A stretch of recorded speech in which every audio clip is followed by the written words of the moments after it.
Reflection नहीं पड़ रही रिफ्लेक्शन।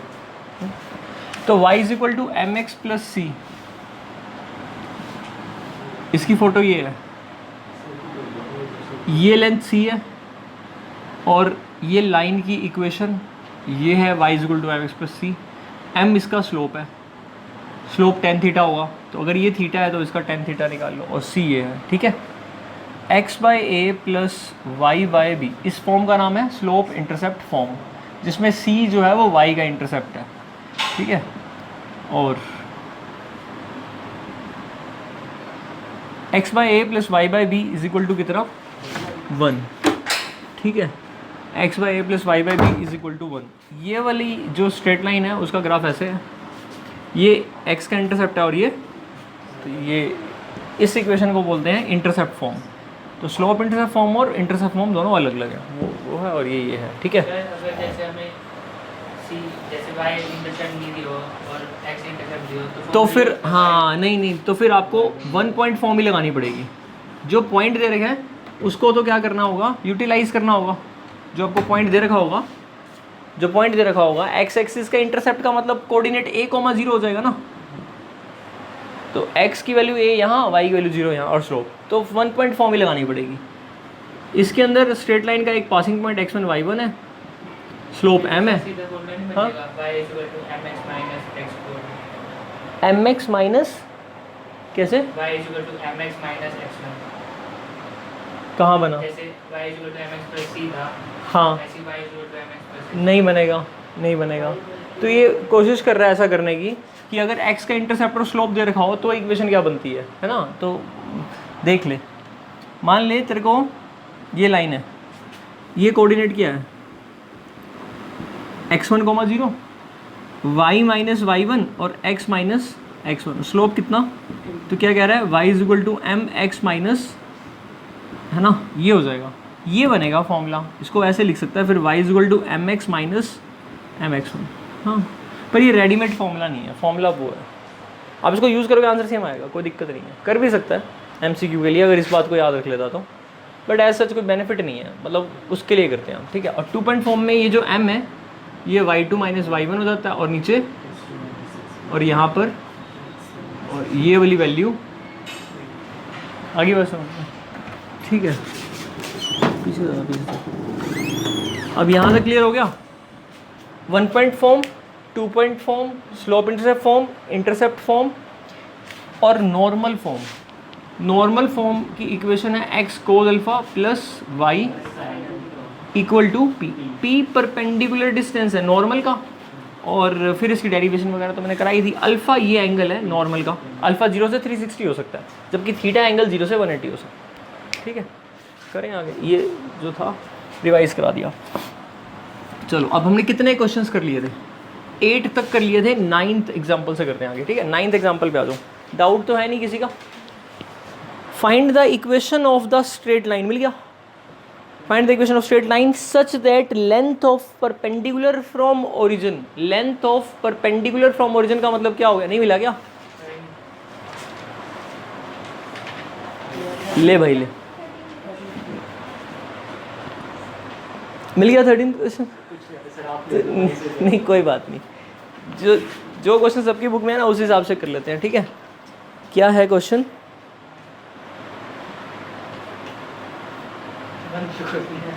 तो इससे कोई बात नहीं, ट्राइसेट के बाद हमने 10th करना था, अभी 10th नहीं कर रहे हैं हम फिलहाल तो, ठीक है। तुम दोनों के पास बुक है ना, मैनेज कर लोगे। तेरे पास नई बुक है, न्यू एडिशन दिखाइए, इससे मैनेज कर लो। एक मेरे को दिखा देना। हाँ भाई, क्या क्वेश्चन है,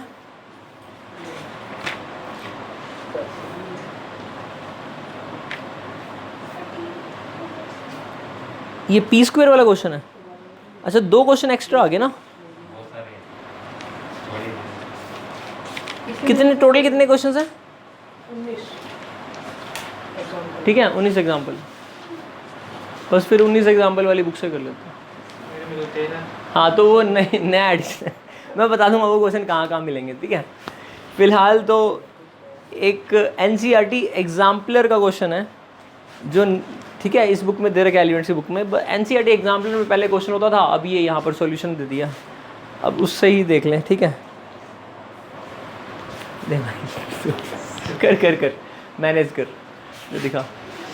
ठीक है, अब सही है, अब दो के पास अब हो जाएगा ना मैनेज। अब तो फिलहाल पीछे नई बुक है ना तेरे पास।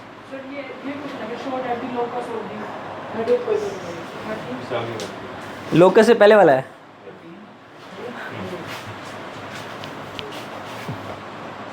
स्ट्रेट लाइन मूव्स वाला मिल गया है ये क्वेश्चन, स्ट्रेट लाइन मूव्स वाला। तो फिर तेरे एडिशन वाली बुक में हाँ तुम्हें तो मिलेगा ही। हाँ कोई भी नहीं छोड़ रहे हम, जितने लास्ट किए थे उससे आगे ट्राइसेक्ट वाले से अगला कर रहे हैं बस, कोई भी नहीं छोड़ रहे हैं। हाँ, मिल गया ना, बहुत बढ़िया बात है। ठीक है, परपेंडिकुलर तो क्या, वो मैं दूसरी वाली बुक थी ना फिर मेरे पास, इसकी बुक थी मेरे पास तेरी बुक फिर हाँ कम है उसमें क्वेश्चंस फिर हैं। चलो, a straight line moves so that sum of the reciprocal of its intercept, a straight line moves so that the sum of the reciprocals of its intercept made on the axis is constant, show that the line passes through a fixed point. Let the equation of the line be, let this be the equation of the straight line, जो जिसके intercept a और b हैं x और y पर। Intercept a और b हैं तो reciprocal क्या होंगे इंटरसेप्ट्स के, 1/a रेसिप्रोकल ऑफ इंटरसेप्ट होगा x एक्सिस का, और 1/b रेसिप्रोकल ऑफ इंटरसेप्ट होगा y एक्सिस का। और इसका सम, ये सम क्या है, कोई कांस्टेंट वैल्यू है। 1/k भी ले सकता हूँ मैं, कुछ भी ले सकता हूँ, बस कोई कांस्टेंट वैल्यू है। क्लियर होगी बात। ठीक है, हमें प्रूव क्या करना है, टू प्रूव करना है कि जो स्ट्रेट लाइन है वो किसी फिक्स पॉइंट से पास करती है। जो ये स्ट्रेट लाइन है ये किसी फिक्स पॉइंट से पास करती है। ठीक है, तो ऐसे कर सकते हैं 1/ka प्लस 1/ फिक्स। अभी बता, ये k क्या चीज़ लिया हमने, कांस्टेंट। ठीक है, k कांस्टेंट। अभी समझ में आएगा कि फिक्स पॉइंट से पास होने का मतलब x और y की जगह वो कोऑर्डिनेट सेटिस्फाई अगर हो जाए तो। ठीक है, यहाँ से मेरे पास क्या करा मैंने, k को डिवाइड में लेके, कोई दिक्कत, 1/k मतलब k को डिवाइड में इज इक्वल टू 1।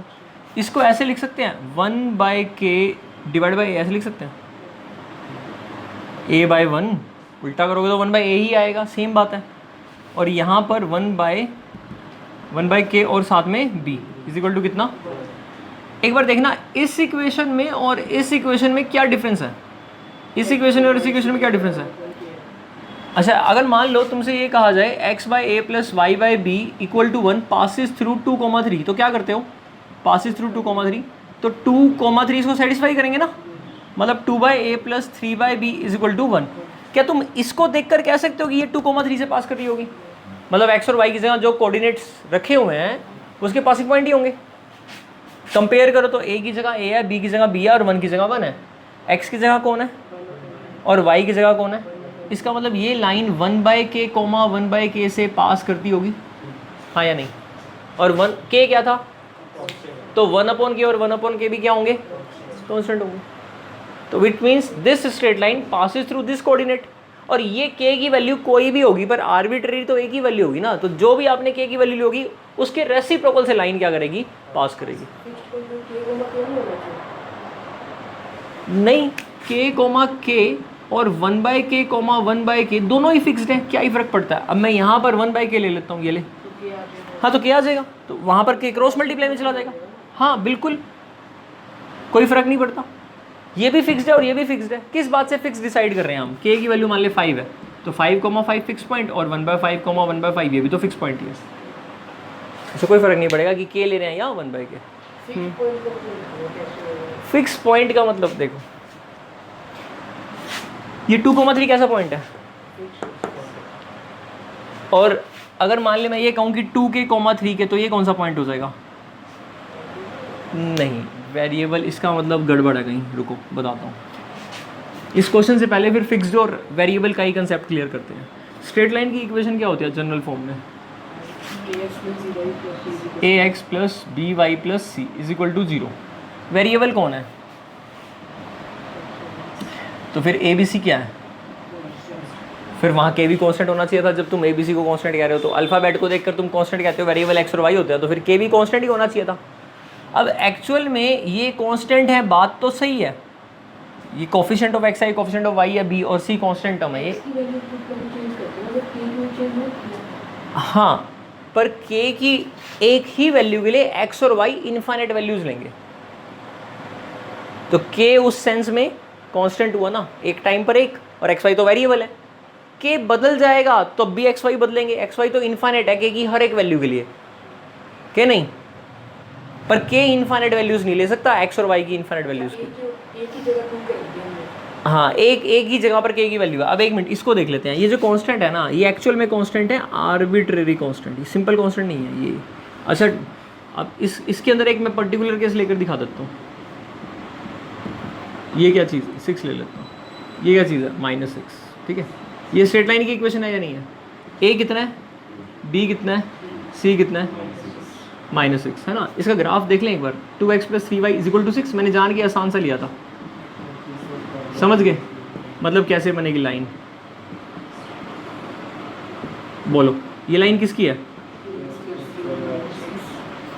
अब एक काम करते हैं, 3x + 4y - 12 = 0, तो x/4 y/, ठीक होगी बात, यानी यहाँ पर 0.4 और यहाँ पर पॉइंट, ये लाइन क्या है, 3x + 4y। तुम्हें नहीं लगता कि ये फैमिली है और इस फैमिली के 2 बच्चे हैं और वो 2 बच्चों की शक्ल ऐसी है, फैमिली की फ़ोटो कैसी होगी?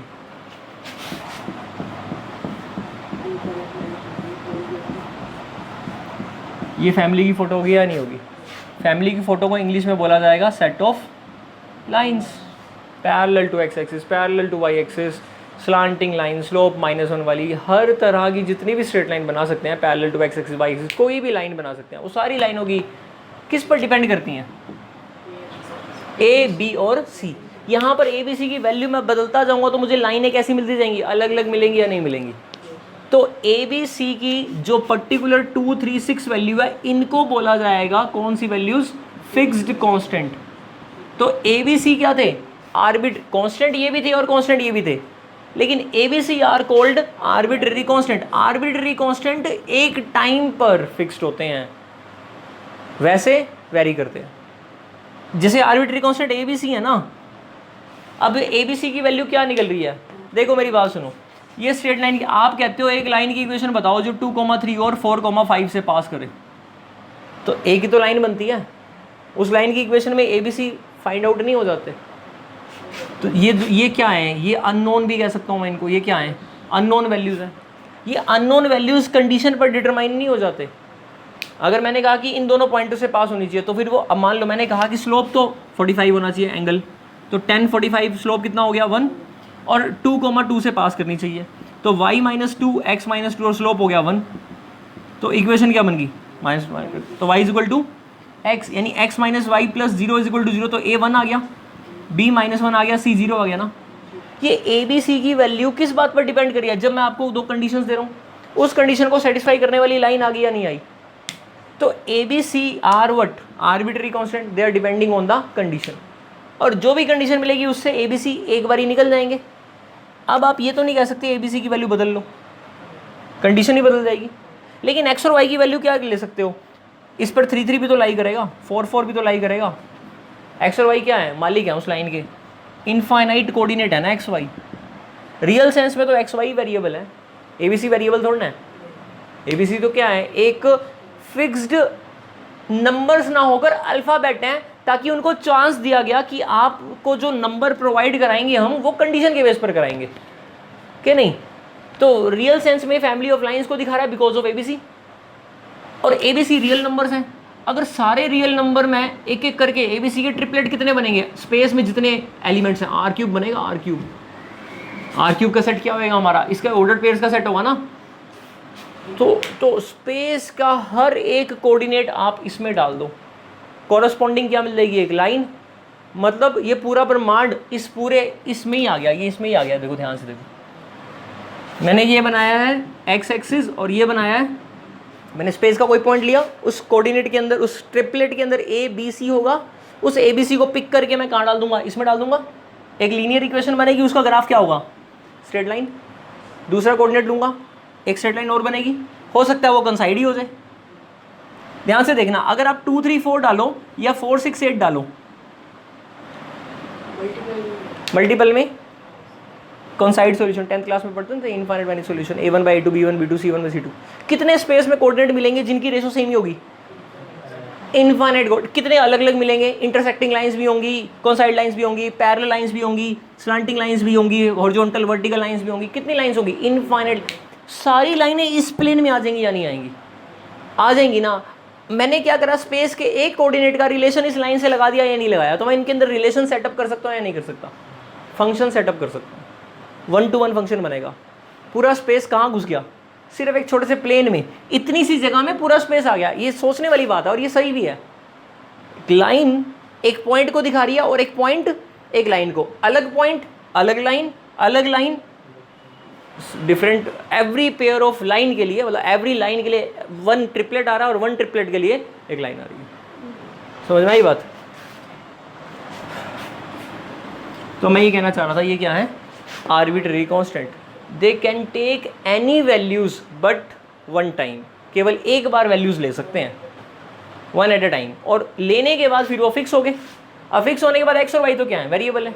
तो अगर ये एक्चुअली में वेरिएबल होते तो इनकी वैल्यू बार बार बदल सकते थे आप, लेकिन जब आप वैल्यू इनकी बदलोगे तो वो बदल जाएगी, लाइन ही बदल जाएगी। लेकिन एक्स और वाई बदलोगे तो लाइन नहीं बदलेगी, अलग अलग पॉइंट आएंगे, तो वो वेरिएबल हुए ना। वेरिएबल जो अपनी वैल्यू को क्या कर सकता है? चेंज। ABC एक बार ही अपनी वैल्यू को चेंज कर सकता है। अब आया समझ में? जितनी भी चीज़ें करी जाती है ना, वो आर्बिट्रेरी कांस्टेंट में करी जाती हैं, बचपन से लेकर आज तक। लीनियर इक्वेशन 8th क्लास में स्टैंडर्ड फॉर्म क्या पढ़ी थी? ax + b = 0। अब वहाँ x वेरिएबल था, a और b कौन है? कांस्टेंट तो आर्बिट्रेरी और फिक्स दोनों है ना। आर्बिट्रेरी कांस्टेंट 8th क्लास का बच्चा नहीं सीख सकता, 9th 10th का भी सीखने में तकलीफ आएगी क्या? नहीं। 12th क्लास में डिफरेंशियल इक्वेशन आएगी चैप्टर, डिफरेंशियल इक्वेशन के अंदर आर्बिट्रेरी कांस्टेंट की पूरी कहानी है, तो समझना ज़रूरी है। आज नहीं तो कल आपको इससे डील करना ही होगा। मैथमेटिक्स में जो फिजिकल मैथमेटिकल क्वांटिटी है वो 2 टाइप की हैं, वेरिएबल और कांस्टेंट। लेकिन कांस्टेंट इटसेल्फ 2 टाइप का है, फिक्स्ड और आर्बिट्रेरी। फिक्स तो नंबर्स हो गए, जितने भी रियल नंबर्स हैं फिक्स। 2 की वैल्यू नहीं बदल सकते तो फिक्स्ड है, a की वैल्यू बदल सकते हो तो आर्बिट्रेरी है। आप सेट थ्योरी में कहते हो ना, capital small x belongs to x, where this small x is arbitrary, मतलब उस x का कोई भी एलिमेंट हो सकता था। अगर इस x के अंदर 5 है और मैं यहाँ पर 5 लिख रहा हूँ तो फिर ये फिक्स्ड एलिमेंट आ गया, जो मैंने पर्टिकुलर। लेकिन जब मैंने स्मॉल x लिखा था तो मतलब वो x इसका कोई भी हो सकता है जो उसको रिप्रेजेंट कर रहा है। तो ABC किसको रिप्रेजेंट कर रहे हैं? उस फैमिली ऑफ लाइंस के मेंबर्स को, और ABC की इनफाइनाइट वैल्यूज़ के लिए इनफाइनाइट मेंबर्स आएंगे। अब क्लियर हुआ? ठीक है। तो अब वहाँ पर क्वेश्चन मेरा ये था कि अगर कोई स्ट्रेट लाइन है इंटरसेप्ट फॉर्म में ये, और इसके अंदर ये जो a और b हैं इनके रेसिप्रोकल्स 1/a, इसका जो सम है वो कोई कांस्टेंट वैल्यू है, कोई भी कांस्टेंट वैल्यू है। मैंने उसका क्या नाम रख लिया? k रखो या 1/k, जो मर्जी रख लो। इस k को डिवाइड में ले आओ, 1/k 1/kb = 1। 1/k और डिवाइड बाय में a हो गया, और 1/k डिवाइड बाय में b = 1। तो वो स्ट्रेट लाइन 1/k, 1, ये 1/k और 1/k से पास करेगी या नहीं करेगी? डेफिनेटली करेगी। अब आ गया समझ में? ये फिक्स पॉइंट है ये वाला। वैसे एक्चुअल में तो k की वैल्यू पर डिपेंड कर रहा है, तो k आर्बिट्रेरी है, लेकिन k की a की तो वैल्यू होगी ना। जैसे मैं एग्जांपल बताता हूँ, x/3 + y/4 = 1। 3 का 1/3 और 1/4, कितना बन गया इसका सम? सही है। ये k आ गया ना, k आ गया। इसका रेसिप्रोकल क्या होगा? ये स्ट्रेट लाइन 12/7, 12/7 से पास करती है, चेक करके देख लें। ये वाली सेटिस्फाई करेगा या नहीं करेगा देख लेंगे। 12/7 × 3, 12/7 × एलसीएम कितना आया? नहीं छोड़ो, क्या करना है, 4/7, 3/7, कितना बन गया? इसका मतलब सेटिस्फाई कर रही है, इसका मतलब 12/7, 12/7 से पास करेगी। ये क्वेश्चन का मीनिंग था। अब एक्चुअल में फिक्स कांस्टेंट दिखाया मैंने, और वहाँ पर क्या लिया था? के आर्बिट्रेरी था, लेकिन एक टाइम के लिए तो फिक्स्ड ही होगा ना, किसी एक वैल्यू के लिए तो फिक्स्ड ही होगा। ठीक है, ये क्वेश्चन एनसीईआरटी एग्जाम्पलर का था। नेक्स्ट क्वेश्चन देखते हैं। ठीक है, नेक्स्ट क्वेश्चन क्या कहते हैं? Show that the locus of the mid point of the distance between, मिल गया ये वाला question, show that the locus of the mid point of the distance between the axis of the variable line x cos alpha plus y sin alpha is equal to p is this, x cos alpha y sin alpha is equal to p, और proof क्या करना है, 1/x² 1/y² is equal to 1/4/p²। Question कह रहा है show that the locus of the mid point of the distance between the axis of the variable line this is this where p is the constant. पढ़ लेना इस question को। तो ये कहते हैं पहले तो एक लाइन बना लो, ये तुम्हें बता ही रखा मैंने, ये लाइन L होगी, इस लाइन की इक्वेशन क्या,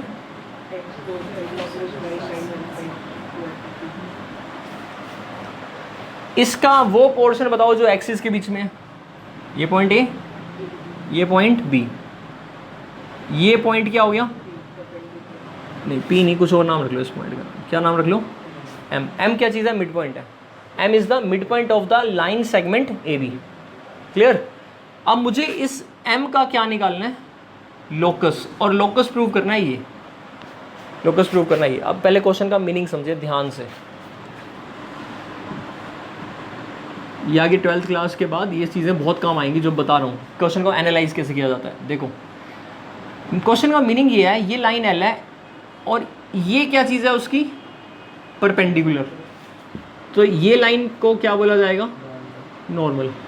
ये एंगल कितना होगा और ये क्या होगा, इस लाइन की equation x cos alpha plus is equal to p। क्या तुम्हें पता है अल्फा वेरिएबल है, अल्फा, ये अल्फा की वैल्यू बदलती रहेंगी, हाँ या नहीं। जब अल्फा की वैल्यू बदलेंगी तो नॉर्मल हिल जाएगा अपनी जगह से, जैसे ही नॉर्मल हिलेगा तो लाइन भी क्या होती रहेगी, चेंज होती रहेगी, इसकी लेंथ भी चेंज हो सकती है। अगर फिक्स लेंथ p है तो ठीक है, अदरवाइज इसकी लेंथ भी क्या होएगी, चेंज होएगी। अल्टीमेटली जो ये लाइन है, इस लाइन की कितनी पोजीशंस बन सकती हैं, बहुत सारी बनेगी या नहीं बनेगी। हर एक पोजीशन में उसका कोई ना कोई नॉर्मल जरूर होगा या नहीं होगा। क्लियर होगी बात। जैसे ये लाइन बनी तो उसका कोई मिड पॉइंट होगा, ऐसे ही कोई ये लाइन बनी तो उसका कोई मिड पॉइंट होगा।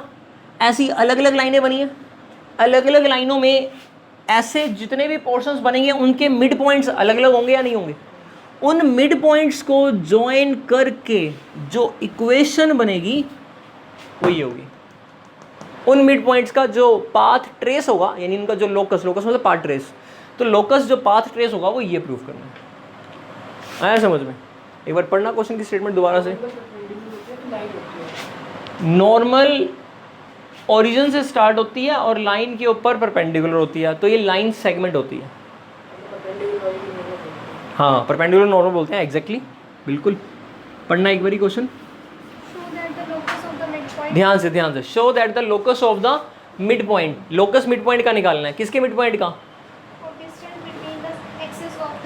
Of the distance between the axis. तो this is what, AB is what, distance between the of line की इक्वेशन। हाँ, ठीक है, करें क्वेश्चन आगे।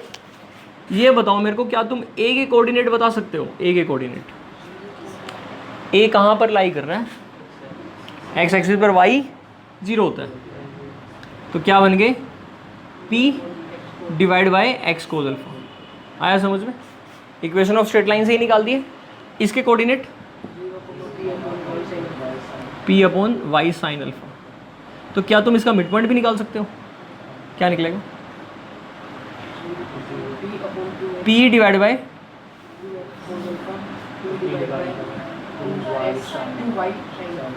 दोबारा समझाऊँ, ये आ गया।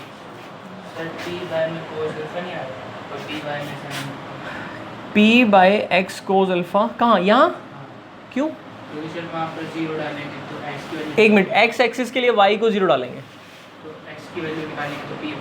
हाँ ठीक है, बिल्कुल। ये 0 डाल दिया तो आप तो x की कोऑर्डिनेट निकालोगे ना, तो x का कोऑर्डिनेट क्या निकलेगा, P बाय कोस अल्फा, और क्या निकलेगा, P बाय साइन अल्फा। बिल्कुल सही है। तो अब यहाँ पर क्या करेंगे, P by cos alpha plus 0 divide by 2, यानी कितना आ जाएगा, P बाय 2 कोस अल्फा और P बाय 2 साइन अल्फा। कोई प्रॉब्लम यहाँ तक। ये क्या चीज़ निकल गई, एम मतलब कि मिड पॉइंट, मैंने मिड पॉइंट फॉर्मूले से एम निकाल लिया मिड पॉइंट। इसी मिड पॉइंट का क्या निकालना है, लोकस, ठीक है। ये एम पॉइंट क्या इस इक्वेशन को सेटिस्फाई करेगा, स्ट्रेट लाइन की करेगा, पुट करके एक्स की जगह क्या पुट करेंगे हम, सेटिस्फाई कर रहा है, चेक करके देखना, कर ही रहा है satisfy. p/2 cos alpha, p/2 sine alpha, cut गया। तो मुझे अब इसका लोकस चाहिए। लोकस निकालने के लिए ये ओरिजिन है, कुछ और भी दे रखा है नहीं, एक मिनट, ये डिस्टेंस कितना दे रखा है, ये स्ट्रेट लाइन, इस स्ट्रेट लाइन का डिस्टेंस तो क्या है, p है ना, तो डिस्टेंस तो p रहेगा। और ये कोऑर्डिनेट क्या है मेरे पास, 0,0। एक फॉर्मूला बताया था किसी लाइन के ऊपर किसी पॉइंट से परपेंडिकुलर डिस्टेंस निकालने का, या इन दोनों का डिस्टेंस p होगा, वैसे भी कर सकते हैं हम, है ना, इन दोनों का डिस्टेंस p होगा, वो भी कर सकते हैं, ठीक है। अब मुझे ना लोकस के लिए कंडीशन चाहिए होगी बस, मतलब किस तरह से हम कंडीशन बाउंड करें कि ये चीज़ प्रूव हो जाए। 1/x² 1/y² is equal to 4/p²।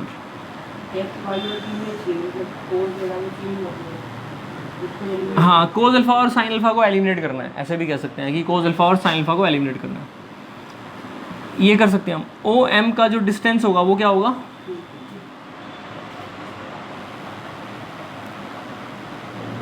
Distance P होगा। तो ओ एम का डिस्टेंस कैसे निकालोगे, पर इसके लिए तुम्हारे पास इक्वेशन भी तो नहीं है ना, इसके लिए तुम्हारे पास इक्वेशन भी नहीं है। एक मिनट, हमने कौन सा कोऑर्डिनेट निकाल लिया है, मिड पॉइंट निकाल लिया, this is our mid point, ठीक है।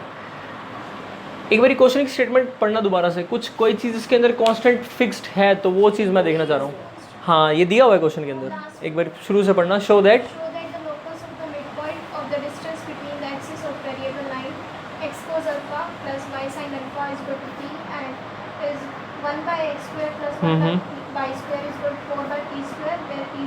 p कांस्टेंट है, ये जो p वैल्यू है ये कांस्टेंट है, तो डेफिनेटली ओ एम का जो डिस्टेंस है वो क्या होगा, p, हाँ सेम होगा, है ना। m के कोऑर्डिनेट्स अल्फा और बीटा ले लो, मतलब m का कोऑर्डिनेट्स का ही तो लोकस निकालना है, जहाँ पर अल्फा ये है, मतलब अल्फा मत लो, कुछ और ले लो, जैसे x1 और y1 ले लो, x1 ये है और y1 ये है, ठीक है। हाँ चलो ओ एम का डिस्टेंस निकालते हैं, स्क्वायरिंग कर दी, यहाँ क्या आ गया, p²। अब बताओ ओ एम का स्क्वायर, p²/, ठीक है।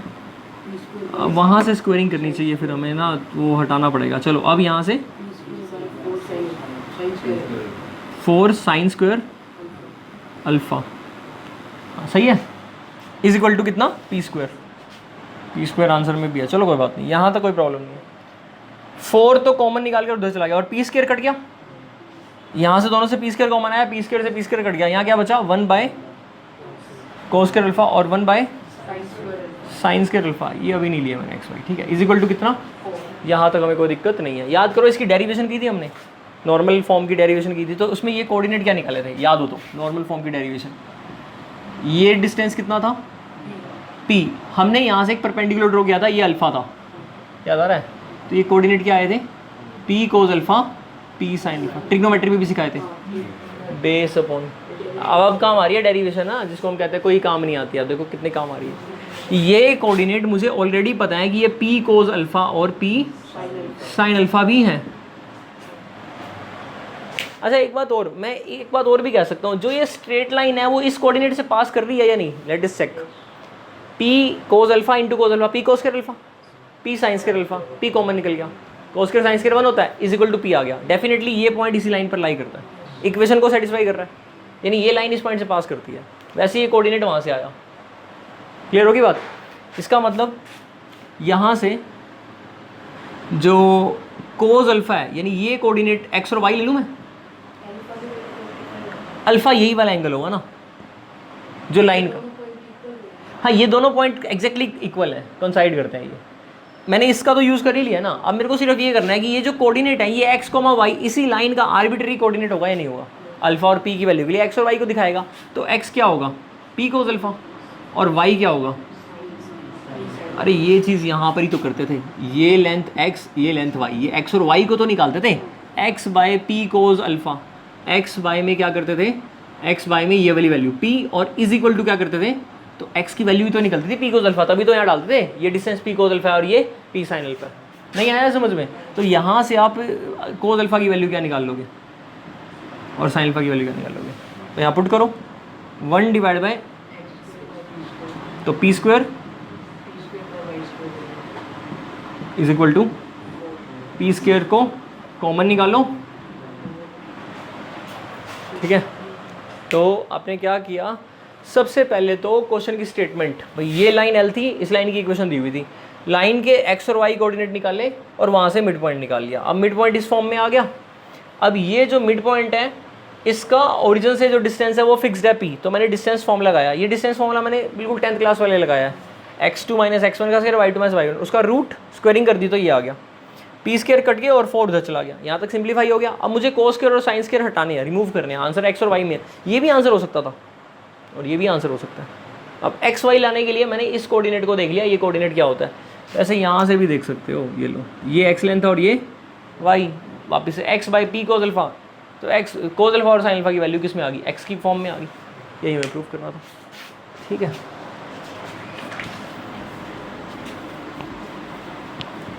ये क्वेश्चन ना बाद में होते हैं, ये क्वेश्चन इसने यहाँ पहले दे रखे हैं, नॉर्मल फॉर्म के तो क्वेश्चन हुए नहीं अभी। चलो खैर नेक्स्ट क्वेश्चन देखते हैं। बस अब इसी में ये 2 एक आधा ही था ऐसा जो डिफिकल्ट सा टाइप का था। नेक्स्ट क्वेश्चन क्या है, find the equation of the line. तो पढ़ना, एक बारी क्वेश्चन पढ़ो। नेक्स्ट एग्जांपल है ना, पढ़ना।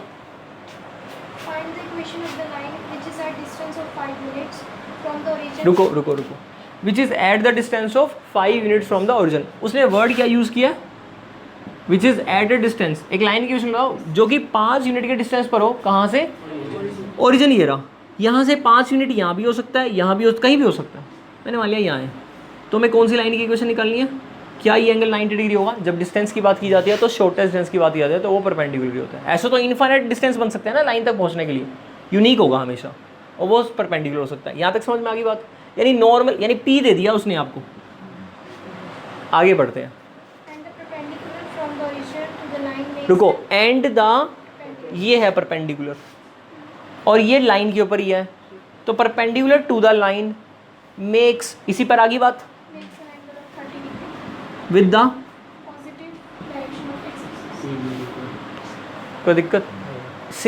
सिंगल वर्ड को पढ़ो और समझो। Find the equation of the line which is at a distance of 5 unit from origin and whose perpendicular, line का perpendicular normal makes 30 degree with positive direction of X axis. मतलब alpha मिल गया और P मिल गया। Equation X cos alpha, Y sine alpha, alpha 30 degree, cos 30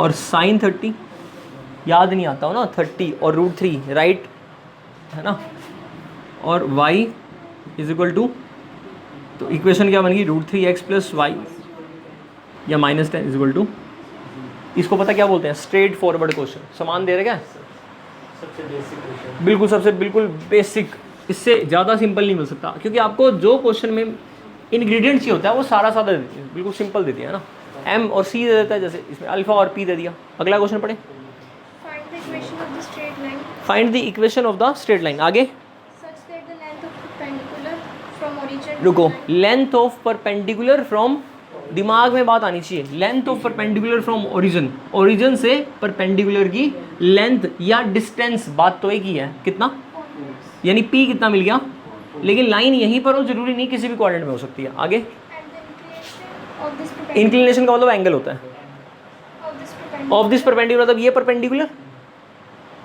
आगे to x-axis is 120. Is 120, मतलब मैं गलत बनाया है, ये 120 कैसे हो सकता है, तो ठीक है ऐसे बना लो, ये 120 हो गया, हम तो रफ स्केच ही बना रहे होते हैं।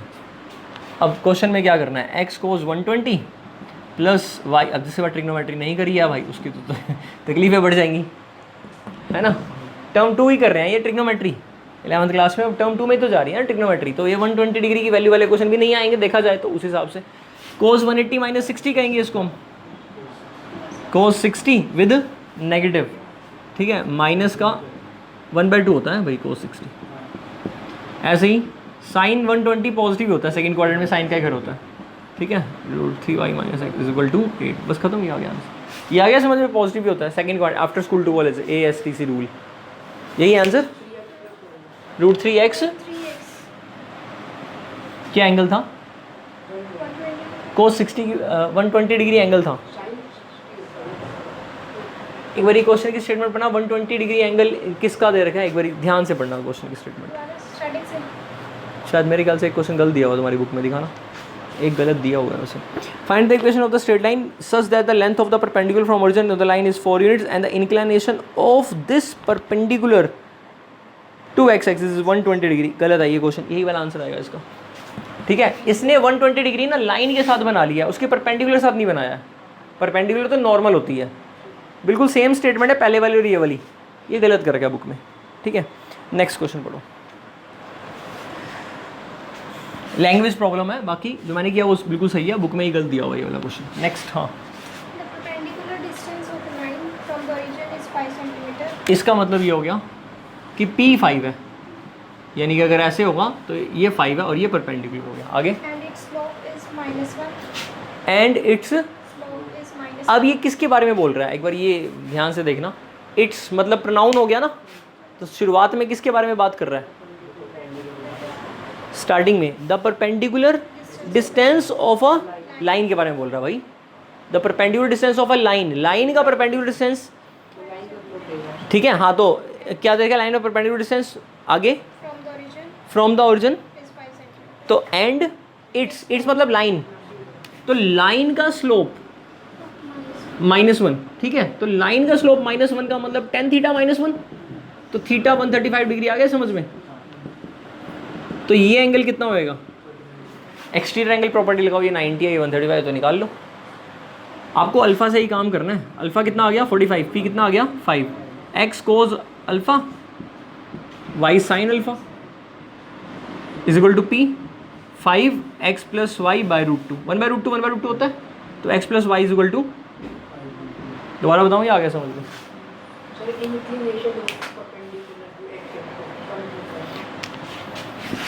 इंक्लिनेशन ऑफ परपेंडिकुलर टू, ये alpha, alpha is what, inclination of to x axis. वो गलत ही है क्वेश्चन 100%। वो लाइन का होता ना, यहाँ 60 आना चाहिए था, मतलब उसने 120 लेकर यहाँ 60 कर दिया, जबकि ये 120 है और वहाँ तो फिर अलग ही बनेगा। ठीक है, वो गलत ही है क्वेश्चन। नेक्स्ट बताना, इसका आंसर ये होगा x plus y is equal to, 5 उसको उधर ले आओगे तो माइनस हो जाएगा। ठीक है, नेक्स्ट क्वेश्चन पढ़ना। दो आंसर आ रहे हैं ना, ठीक है, बढ़िया बात है। देखो, यहाँ से आपकी और एनालिटिकल स्किल इंप्रूव होती है। ये एंगल कितना है, मतलब एंगल कितना है, स्लोप -1 है ना, और ये, ठीक है, क्या कह रहे हैं, 2 बार नहीं, वो भी 1 मिनट, मतलब ऐसी 2 पोजीशन हो सकती हैं, लाइन की 2 पोजीशन हो सकती हैं। एक तो यही होगी, हाँ, एक 4th क्वाड्रेंट में देखना ऐसे, ये भी तो पॉसिबल है ना, ये 5। लाइन ऐसी भी हो सकती है, परपेंडिकुलर डिस्टेंस कितना हो गया 5 और एक्स एक्सिस के साथ एंगल कितना, तो अब इसकी नॉर्मल कहाँ है, नॉर्मल ये है ना, तो ये एंगल कितना बनेगा, ये तो 45 होगा ना, ध्यान से देखना, क्योंकि भाई ये 135 है ना, तो ये 45 हुआ ना, ये 90 तो ये 45 हुआ, और ये 180 हो गया। तो आपको अब क्या डालना पड़ेगा, कोस ऑफ 225, एक्स कोस 225 और y sine 225 is equal to cos 180 plus theta कितना होता है, minus cos theta, 3rd quadrant है, तो -x/√2 -y/√2, क्योंकि साइन भी नेगेटिव होता है, इज इक्वल टू 5, तो minus of x plus y by √2 is equal to, तो x plus y is equal to minus, तो x plus y plus is equal to 0। पहले वाले में क्या आया था, तो एक लाइन एक नॉर्मल ऐसी थी, एक नॉर्मल ऐसी है, एक लाइन ये और एक लाइन ये। लाइंस पैरेलल है तो स्लोप इक्वल होंगे, वैसे भी लाइंस देख लो, तो लाइन या तो 1st क्वाड्रेंट में जा रही है या फिर 3rd में जा रही है। ठीक होगी बात, तो ये आपको देखना पड़ेगा। नेक्स्ट देखना, Find the equation of the line whose x intercept is 5. Whose x intercept is 5 का मतलब एक्स एक्सिस पर वो लाइन, अब वो लाइन कैसी बनेगी, ऐसी कैसी भी बन सकती है, Distance from horizon is 4. Line ऐसी ही बनेगी या ऐसी भी पॉसिबल है, ध्यान से देखो तो। और ओरिजिन से उसका डिस्टेंस कितना है, तो दोनों ही पॉसिबल है कि नहीं है। 5 को 0 से ऐसे भी पास कर सकती है और ऐसे भी पास कर, पहले मैं एक निकाल लूँ, पहले मैं सिर्फ यही निकाल लेता हूँ। एक्स एक्सिस से कितने पे कट कर रही है और ओरिजिन से डिस्टेंस कितना है 4। देखो नॉर्मल फॉर्म के लिए आपको क्या चाहिए, इक्वेशन बताओ। शाबाश, पी तो 4 है लेकिन अल्फ़ा नहीं चाहिए, अल्फ़ा चाहिए, अल्फ़ा है नहीं। अल्फ़ा एंगल यहाँ है। अच्छा, अगर मैं यहाँ से एक परपेंडिकुलर ड्रॉ करूँ तो ये लेंथ क्या होगी,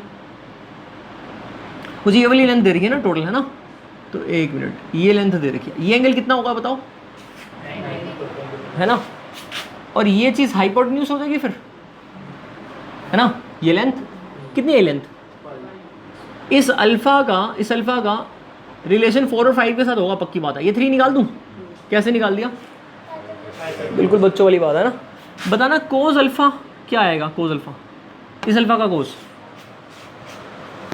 बेस अपॉन हाइपोटेन्यूज क्या आ रहा है, 4/5 आ रहा है मेरे हिसाब से तो। सब आप एंगल ऑफ रेफरेंस से देखते हैं ना, बेस अपॉन हाइपोटेन्यूज, एंगल कहाँ है, अल्फा, तो बेस ये होगा या ये होगा, अरे राइट एंगल के सामने तो हाइपोटेन्यूज है, तो बेस या तो ये होगा या तो ये होगा। अब अल्फा यहाँ है तो बेस ही होगा, तो 4/5 साइन अल्फा की वैल्यू, हमें अल्फा चाहिए या कोस अल्फा चाहिए, कोस अल्फा। यहाँ अल्फा पता है कितना डिग्री हुआ, 37 पॉइंट समथिंग डिग्री या 53 पॉइंट समथिंग डिग्री, वो फिजिक्स वाले निकालते हैं ना। हाँ, तो फिर दूसरा 37 हो जाएगा ना समथिंग, 53 पॉइंट समथिंग डिग्री। हाँ ठीक है, वो उस पर 3/5 आ गया, बट पॉइंट क्या है, वो हमें अल्फा की कोस इनवर्स 4/5 निकाल गया ना, वो जो वैल्यू है हमारे पास क्या आएगा, एक्स इंटू अल्फा होता तो भी हम डालकर कोस ऑफ अल्फा ही निकाल रहे होते हैं ना वैल्यू, अल्टीमेटली तो डायरेक्ट वैल्यू मिल रही है। Y into is equal to, equation क्या बन गई, -20 इज इक्वल टू 0। अब दूसरी इक्वेशन बना ले, ऐसी भी बनेगी, ये यहाँ पर 4 हो जाएगा, क्लियर। अल्फा एंगल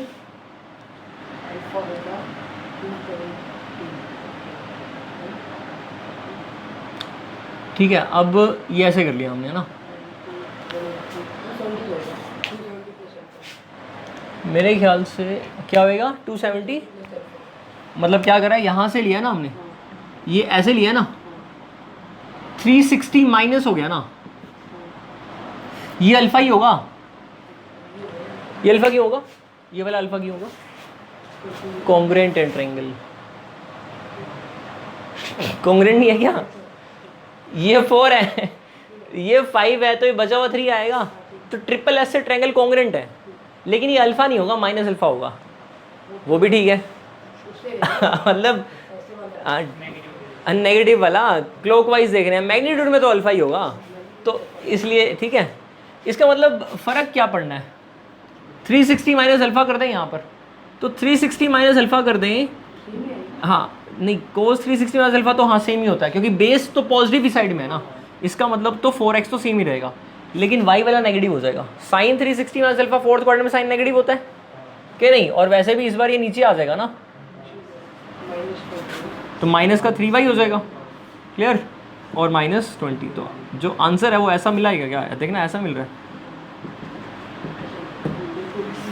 ये है क्या, सिर्फ यहाँ पर प्लस, यानी कि वो साइन की वजह से नेगेटिव आ गया, 2 लाइनों की इक्वेशन ऐसे बन जाएगी। नेक्स्ट बताना, Find the equation of the line which passes from the point -2, 3. अब रुको, तुमने देखा नोटिस किया, जितने भी क्वेश्चन से स्टेटमेंट पढ़ रही है, पहली लाइन पढ़ के मैं उसको रोक देता हूँ और पहली लाइन पढ़कर ग्राफ और नॉर्मल फॉर्म लिख लेता हूँ, जितना हम कर सकते हैं। अब उसने पढ़ा कि पासिंग थ्रू, स्लोप आने दो, बस खत्म हो जाएगा क्वेश्चन, 1 पॉइंट फॉर्म। अब जरूरत होना है कि आपने कौन सी फॉर्म लगानी है, नॉर्मल फॉर्म, आगे कुछ मिला नॉर्मल फॉर्म से रिलेटेड तो कर लेंगे, अदरवाइज ये सही है। आगे And makes an angle of 60 degree with the positive direction of x-axis. ये कैसे क्वेश्चन आ गया? m इज इक्वल टू 1060 हो गया ख़त्म। ये तो बच्चा सा क्वेश्चन है। √3 x ये यहाँ कहाँ से आ गया? -y और +3। देखना क्या आंसर है। अब इसको ये महान बन रहा होगा, नॉर्मल फॉर्म से करके दिखा रहा होगा, है ना? मुझे पता था ये इसको महान बन के नॉर्मल फॉर्म से करके दिखा रहा होगा। हम भी कर सकते हैं नॉर्मल फॉर्म से। अभी एक कोऑर्डिनेट दे रखा था, इस पॉइंट को प्लॉट करके वो 60 डिग्री करा लेकर, है ना? लेकिन क्या ही ज़रूरत है भाई, नॉर्मल फॉर्म जब लगानी है तब लगाएंगे ना। वो सिमेट्रिक फॉर्म है, उसे कर देता हूँ, क्या दिक्कत है। x माइनस x1 यार वैसे वो यही चीज़ है। एक बात बता, यहाँ tan थीटा था, टेंथ को साइन बाय कोस लिखा, साइन 60 कोस 60। मैं नहीं कर रहा, खुद कर लेना, सेम आएगा। एक ही बात है, वो जहाँ के सिमेट्रिक फॉर्म दिखा रहा है, जबकि ज़रूरी है नहीं की लग रही है। ख़त्म हो गया क्या? नहीं। और पढ़ो फिर। Find the equation of the line through the हाँ, हाँ। point P 2, 3. दोबारा पढ़ो। Find the equation of the line through the point P 2, 3. Equation of the line through the point 2,3, P point है 2,3, तो 2,3 का मतलब ये हो गया ना कि x minus y minus y1, x minus x1, और स्लोप यहाँ चाहिए अभी। Equation of the line through the point this, आगे क्या कहते हैं? And making an angle of 45 and making an angle of 45 degree with the axis of x. With the axis of x, तो सही है। 10 45 1 x माइनस 2 y माइनस 3, कैसे कैसे? इतने आसान क्वेश्चन आ गया समझ में?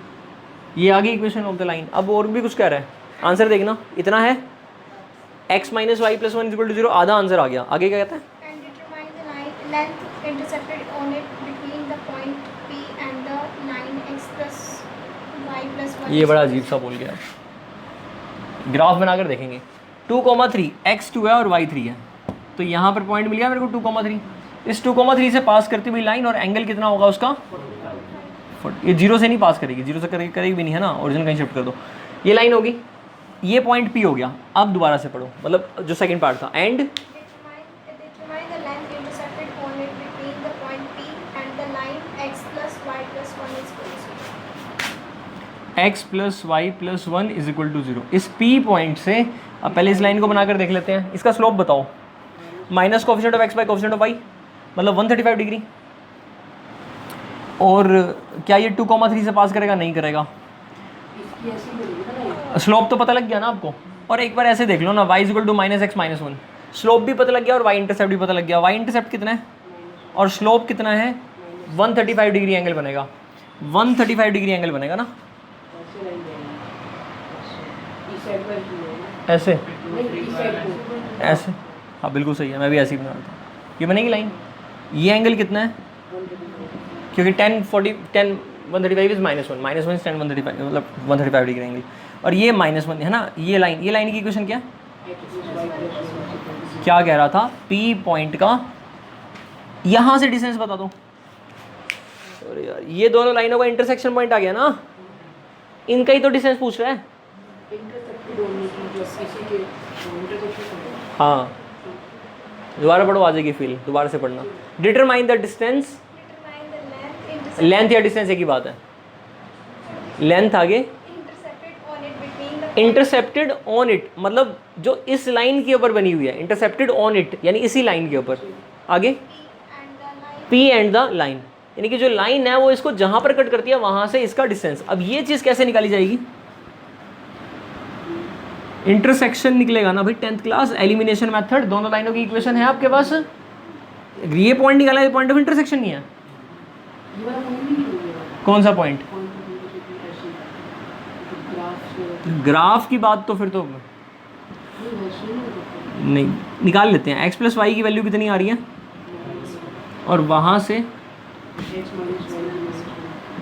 इतना आसान तो था, ऐड करा x की वैल्यू। अब ऐसे बोल दें यहाँ पर x -1 ही होगा, ठीक। और y -1 + 1, y कितना आएगा? 0, ठीक है। अब एक्चुअल में ये ग्राफ ऐसे होगा, ये इधर कट कर रहा होगा। हाँ तो ये रफ स्केच होता है भाई। ये मैंने ओरिजिन से, पहली बात मैंने ओरिजिन से क्यों बनाया है, तो इधर नहीं करूँगा, शिफ्ट नहीं करूँगा, ठीक है। हमें क्या करना है, मतलब कुल मिलाकर ये कोऑर्डिनेट कितना है? -1 0, और ये है, ये डिस्टेंस लगाना फॉर्मूला। 2 + 1 कितना हुआ? 3 का स्क्वायर 9, और 3 - 0 कितना आ गया? कितना आ गया? क्या आंसर है? 3√2 यूनिट्स। क्या नहीं समझ में आया? कैसे निकालता है? ये वाला पॉइंट कैसे निकाला है? मार्कर सही नहीं चल रहा है, दोबारा से देख। पहले तो क्वेश्चन क्या कह रहा है? Find the equation of A line that passes through 2,3 and having slope and having angle 45 degree with the x axis positive direction. ये लाइन होगी एक्स एक्सिस, ये लाइन होगी वाई एक्सिस, और P 2,3 पॉइंट कहाँ पर होगा? ये 2 और ये 3, तो 2,3 पॉइंट यहाँ पर होगा। इस पॉइंट से पास होने वाली लाइन और जिसका इंक्लिनेशन एंगल कितना है 45 डिग्री, तो इसके लिए स्लोप m tan 45 1 आ गया और इससे ये पास कर दिया। तो मैंने लाइन की इक्वेशन बना ली, स्लोप यहाँ तक तो कोई प्रॉब्लम नहीं होनी चाहिए, +3 - 2 = 0, ये इस लाइन की इक्वेशन आ गई। डिटरमाइन द लेंथ या determine the distance of this line from point P, यहाँ तक भी ठीक है, from point P where it cuts the line, where it, मैंने इंटरसेप्ट को बदल के कट्स कर दिया, इंटरसेप्ट या कट एक ही बात है। Where it cuts the line, और लाइन की इक्वेशन क्या? इस लाइन को जहां पर ये लाइन x + y, तो ये लाइन और ये लाइन आपस कहाँ कट कर रही है? इस पॉइंट पर। इस पॉइंट का नाम क्या रख लिया मैंने? Q। ये लाइन मैंने ऐसी ही क्यों बनाई है? इसका स्लोप -1/1 है, तो स्लोप 135 डिग्री एंगल में जाएगा, यानी स्लोप जो है वो माइनस है तो थीटा 135 डिग्री होगा, ये एंगल 135 डिग्री जा रहा है, सही है, इसलिए इसकी इंक्लिनेशन ऐसी होगी। और ये y का इंटरसेप्ट -1 अभी दिखाया था मैंने, y = -1। अब ये वाले कोऑर्डिनेट से इस वाले कोऑर्डिनेट का जो डिस्टेंस निकालना है, ये क्या चीज़ होगी? ये लेंथ होगी जो इंटरसेप्टेड है between this point and this point, और ये जो पॉइंट है ये वो पॉइंट है जहाँ पर ये लाइन इसको मीट कर रही है, तो यही तो कह रहा है उसने। अब ये वाला पॉइंट कैसे निकलेगा? 10th क्लास में 2 स्ट्रेट लाइन के अंदर ये पॉइंट कैसे निकालते थे? एलिमिनेशन मेथड से इंटरसेक्शन पॉइंट होता था, तो दोनों लाइनों की इक्वेशन को सोल्व कर दोगे, ये लाइन दे रखी है और वो लाइन की इक्वेशन निकाल रखी है, तो x - y की वैल्यू -1 आ गई और x + y की वैल्यू -1 आ गई, यहाँ से और वहाँ से दोनों को ऐड करा, 2x - 2 आ गया, x -1 आ गया, और फिर y निकाल लिया, -1 और -1 कट के, तो y कितना आ गया? 0। अब इन दोनों के बीच में क्या निकाल लिया? डिस्टेंस फॉर्मूला, 2 + 1 का स्क्वायर और 3 - 0 का स्क्वायर, तो 9 और 9 18, 9 × 2 3√2। बुक में कैसे कर रखा है? बुक में इसने क्या कर रखा है? इस लाइन की इक्वेशन को, इस लाइन की इक्वेशन को x - x1 लाइक 2 और y - y1 डिवाइड बाय में, यानी सिमेट्रिकल फॉर्म ली हुई है इसने। डिवाइड बाय में क्या होता था? cos थीटा, और हाँ, तो ये 45 1, ये 45 1, ठीक है, इज इक्वल टू क्या मान लिया? तो x की वैल्यू कितनी आ गई? r + 2, और y की वैल्यू कितनी आ गई? r + 3। अब r की किसी वैल्यू के लिए x और y के कोऑर्डिनेट इस लाइन पर रहेंगे, क्लियर हुई बात? अब और कंडीशन क्या दे रखी थी? अब उसने क्या कुछ ऐड वगैरह करा है? x = हाँ, इसने ना यहाँ से ये ले ली है, ट्रिग्नोमेट्री वाली फॉर्म ले लिया, मतलब यहाँ पर इसने क्या करा है? x - 2 नीचे कर दिया है cos थीटा, ये कर सकते हैं ना वैसा, y - 3 और नीचे sin थीटा, इसके नीचे ही cos आता है ना? हाँ, को x के साथ ही स्लोप आता है ना, ठीक है, sin बाय cos tan ही होता है, उसको दे दे लेंगे, इज इक्वल टू क्या? r, तो x - 2 कितना आ गया? और y - 3 कितना आ गया? वैसे मैं नहीं कराता इस मेथड से, इससे ही कर लो, कोई दिक्कत नहीं है, बाकी ये भी बता दिया मैंने, ये आगे बात समझ में। ये चीज़ कुछ भी नहीं है, ध्यान से देखना, x = 2, y = 3, साइन को उधर लेकर तो यहाँ tan थीटा दिख रहा है, ये y - y1 है और ये x - x1 है, और यहाँ पर स्लोप है, जिसको हम हमेशा ऐसे लिखते थे ना, y - y1 m x - x1, वही है। m को साइन बाय कोस डाला, साइन को उधर ले आए, और कोस को साइन बाय कोस है ना, साइन को उधर ले आए, कोस को इन्होंने दिया, ये लिख दिया, और ये किसके इक्वल मान लिए? पर्टिकुलरली दोनों रेशो इक्वल है, आर के इक्वल, तो ये क्रॉस कर रहा, फर्स्ट वाले को फर्स्ट इसके इक्वल, इसको इसके इक्वल, तो ये आ गया। अब ये x और y जनरल कोऑर्डिनेट है ना, दोनों के नाम क्या क्या रख लिए? 1 1, x1 और From the line 4x - y = 0. 4x - y, पहले तो इसका स्लोप क्या आ रहा है? Minus coefficient of x bye coefficient of y, यानी स्लोप कितना आ रहा है? तो एक्यूट एंगल होगा, और ओरिजिन से पास करेगी ये लाइन, 0 0 सेटिस्फाई कर रहा है, तो ये लाइन की इक्वेशन 4x - y = 0, शुरू से पढ़ना, ये लाइन होगी है ना, 4,1 पॉइंट कहाँ होगा, x की वैल्यू 4, y की वैल्यू 1, यहाँ पॉइंट हो गया P 4,1. Find the distance of the point. From the line 4x minus y equal to 0 measured along the line. Most important question है, एनसीईआरटी का ही क्वेश्चन है ये. रीजन से कैसे पास कर जाएगा? 0 0 पुट कर. जब किसी लीनियर इक्वेशन में कांस्टेंट नहीं होता तो वो ओरिजिन से पास कर दिया, क्योंकि इसको 0 0 सेटिस्फाई करेंगे. Measure along the line. Along the line making an angle of 135 degree with the positive direction of x-axis. हाँ, तो ये एंगल कितना आएगा आपका, यानी कि आपको क्या निकालना है, पी क्यू का डिस्टेंस. एक लाइन की इक्वेशन दे रखी है, एक दोबारा से देखना डायग्राम. सबसे पहले तो मैंने क्या करा, इस लाइन की इक्वेशन डाली 4x minus y is equal to 0. अब मैंने क्या किया, एक पॉइंट ले लिया P 4, अगर क्वेश्चन कहता है इस P पॉइंट का इस लाइन से डिस्टेंस निकाल दो, तो परपेंडिकुलर डिस्टेंस का फॉर्मूला था, याद करो, ax1 by1 plus c by a square b square का रूट. डेरिवेशन भी कराई थी मॉडुलस लगा के. लेकिन उसने ये नहीं कहा कि इस पॉइंट का इस लाइन से डिस्टेंस निकालो. उसने कहा है इस पॉइंट का इस लाइन से डिस्टेंस निकालो किसी लाइन के अलोंग, किसी लाइन के अलोंग. जैसे मान ले, अगर मैं कहूँ श्रेया आपको ये दीवार तक पहुँचना है, तो परपेंडिकुलरली डिस्टेंस सबसे शॉर्टेस्ट होगा. क्लियर होगी बात. लेकिन अगर मैं कहूँ कि यह एक लाइन है, इस लाइन के पैरेलली चलना है, तो ये ऐसे चलेगी, यानी कि जैसे ये लाइन पैरेलल चलेगी ऐसे ये पैरेलल चलेगी. क्लियर हुई बात. तो इसका वो फॉर्मूला नहीं लगेगा डिस्टेंस वाला. अब जब ये पैरेलली चलेगी तो ये इस लाइन यहाँ तक पहुँचेगी ना, तो मुझे ये पॉइंट चाहिए होगा, फिर मैं डिस्टेंस फॉर्मूले से निकाल दूंगा. तो इस पॉइंट से अब वो जो लाइन है, वो लाइन क्या होगी, 135 डिग्री एंगल. किस लाइन के अलोंग निकालना है, उस लाइन के जो एक्स एक्सिस के साथ 135 डिग्री एंगल बना रही है. मतलब कि ये लाइन होगी और ये एंगल कितना बना रही है, 135, ये लाइन. तो आपको अब क्या चाहिए, ये वाला पॉइंट ऑफ इंटरसेक्शन. अब ये पॉइंट ऑफ इंटरसेक्शन कब मिलेगा, जब ये लाइन की इक्वेशन बन जाएगी. इसकी इक्वेशन के लिए पॉइंट है और स्लोप है, m कितना है, tan 135, और equation y minus 1 minus x plus 4 is equal to y minus 1, x plus y 5 हुआ ना, इज इक्वल टू, और 4x minus y, 4x equal to y हो गया. y की वैल्यू 4x डाल दी तो x की वैल्यू y की वैल्यू, यानी ये कोऑर्डिनेट बड़ा इंटरेस्टिंग आता है. उल्टा डिस्टेंस 1 और 4 का डिफरेंस -3 का स्क्वायर 9, कितना आ गया. मोस्ट इंपॉर्टेंट कंसेप्ट है. ठीक है, नेक्स्ट देखना. Find the direction in which a straight line must be drawn through the point -1, so that its point of intersection with the line x plus y equal to 4. As a distance इतना हो जाएगा ना, is at a distance of, It may be at a distance of 3 units from this point. कर लोगे, मैं करके दिखाऊं. Diagram बनाओ और क्वेश्चन कर लेना.